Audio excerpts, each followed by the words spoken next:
Hey, I just want to talk for just a few minutes about Chapter 3 in our textbook on research and data collection, and as it relates to Initiative 7 of the 16 Life Safety Initiatives.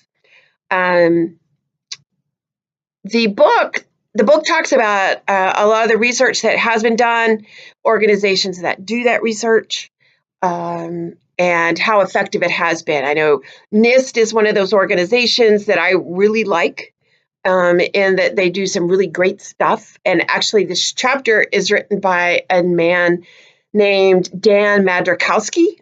I think I can't turn my page because there's a computer sitting on it, but I think that Dan wrote this book, and he is he's with NIST, the National Institute of Science and Technology, and has done an awful lot of work in the field of fire and fire safety and firefighter safety, as far as modeling and experiments and that sort of thing. So as we learn more about, things like wind-driven fires or lightweight construction, we can implement those into our safety practices. One of the things about research and data is that this particular initiative, I don't have the wording of it right in front of me either, but it indicates that that there needs to be this research and data collection and data analysis to show its impact on the other 16 initiatives. And I think that's the important thing, is we're not just talking about doing research for doing research. It's how the point is to do the research to impact firefighter safety overall, but specifically those 16 initiatives. So there's something called and I'm looking at my desktop computer over here. I hope you can hear me okay. I'm having some trouble with my headset. But it is the National Fire Service Research Agenda. And this is an organization or a group, a forum, whatever you want to call it, that is held at the benefit of the National Fallen Firefighters Foundation. There was one in 2005 and then another one in 2011. This one was held in November of 2015, so it's not very old. And they came out with this agenda of basically a research report of topics that need to be researched, that they feel. And this is a group of people that in this report, I put the link on the content page for this, because we're going to be looking at it a little more in depth. But it shows you the list of people that were part of this group. And it's number one, it's a long list, and it's pretty exhaustive in that it's not just fire service people. It's all people from these agencies and organizations that were mentioned in our textbook. They were there. So it's not just all about, what the fire service wants. It is experts in the field, in their field of research and other areas to show what they think is needed. So they had this meeting, and they divide up into what they refer to as breakout sessions that relate to different topics. There were 7 different breakout groups to look at different areas of interest and expertise. And each group was asked to develop a series of recommendations for future research projects with their assigned subject area. So you'll see that the 7 areas were community risk reduction, data management, emergency operations, health and wellness, occupational diseases of firefighting, tools and equipment, wildland firefighting, and wildland-urban interface. So then they go into something they call jury deliberations, where I guess they're trying to mesh all these things together, all these recommendations. And then there was a review of recommendations. So they expanded that original 7 subject area to include more things such as apparatus, economic impact, the greater good, messaging, personal protective equipment, and technology. They added some additional areas. So they now have 14 topics instead of just 7. So they ended up with these 14 topics. So then they also then prioritized into high, medium, and low priority for these recommendations. They also had what they're calling predominant themes of these different topics. So there's this system of dividing them up. I guess it's divide and conquer kind of a thing, or level of importance. But they use lots of different ways to classify these different recommendations. The three themes that they looked at that they're classified under: data collection and data analysis projects, problem or program analysis and evaluation projects. Sorry, I can't talk.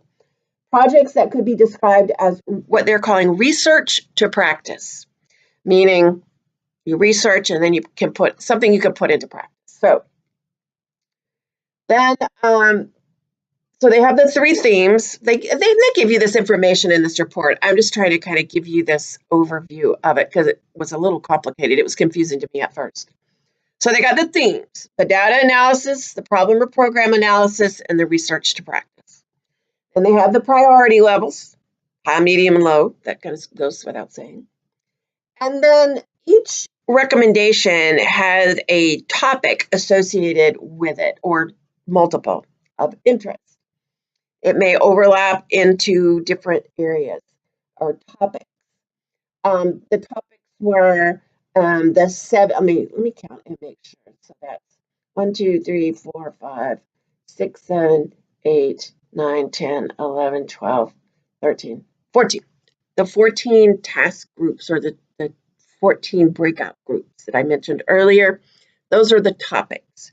And so there was overlap as they meshed these research recommendations together. There's overlap about into some of the different topic areas. So what you have, 54 recommendations that were made in 2015, divided into the three themes: data analysis, research, and problem or program analysis, and then research to practice. There's a lot just in the research or the program process and the research to practice projects. It just had a few. The main bulk of the recommendations fell within the category of problem or program analysis. So I'm going to look at, just for example, under that theme B, they're calling it problem or program analysis, recommendation number 13 is assess the effectiveness of risk reduction messages in successfully changing targeted behaviors. Doesn't sound like it has anything to do with firefighter safety, but we know it does, because when those messages are reached outside of the fire department, it benefits the firefighters. And then the topic side, they have these little icons that will tell you what topic areas that they are looking at. 16, conduct a study of the lifespan of personal protective equipment. There you go.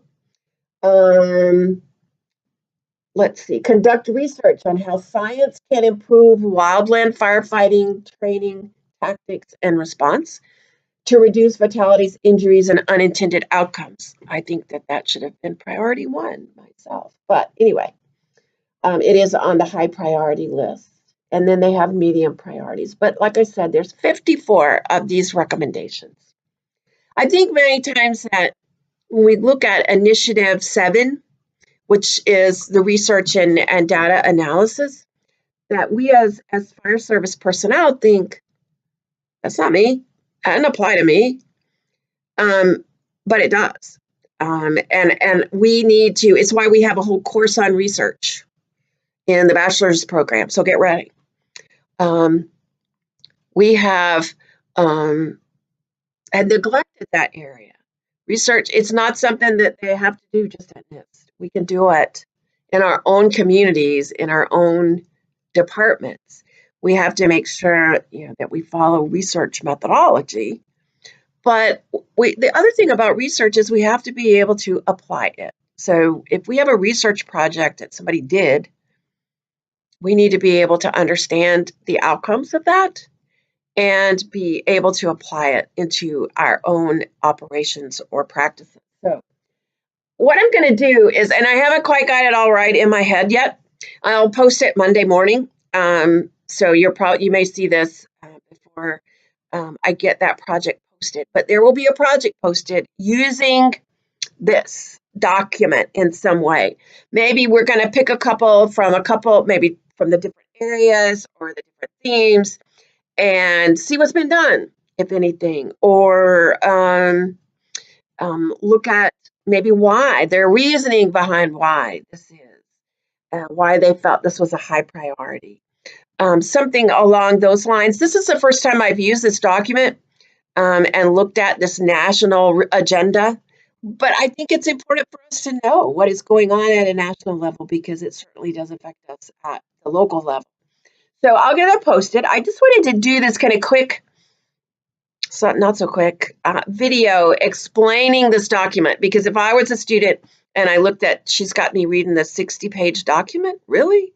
Download it to your computer or, use it whenever, and don't just breeze through it. I'm not asking you to do that. I want you to read it, but it's not like you're reading a whole bunch of research projects, okay? But become familiar with what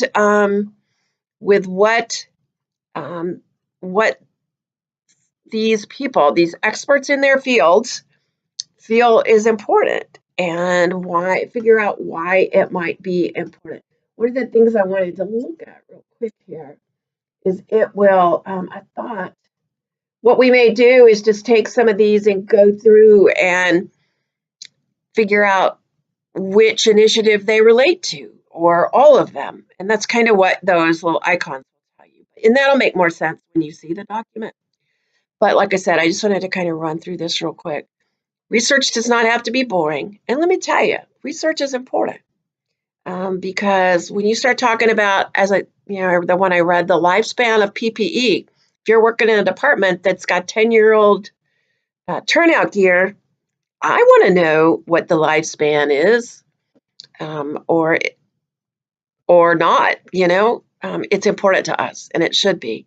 And some of the ones that were in there about how we can affect culture within the fire department. These are excellent topics. They're hard topics to research, but they're very important when we look at implementing the initiatives, but also changing the fire service to be more safe is the bottom line. So I'll get that activity posted. Like I say, it should be there Monday when you're looking at this. If not, it will be coming shortly. Let me know if you have any questions about this document. I'm going to see if I can find any more information about this particular summit that was held, and see if that will provide, a foundation for us as well. So thanks so much for your attention and your patience, and have a great day. Thanks.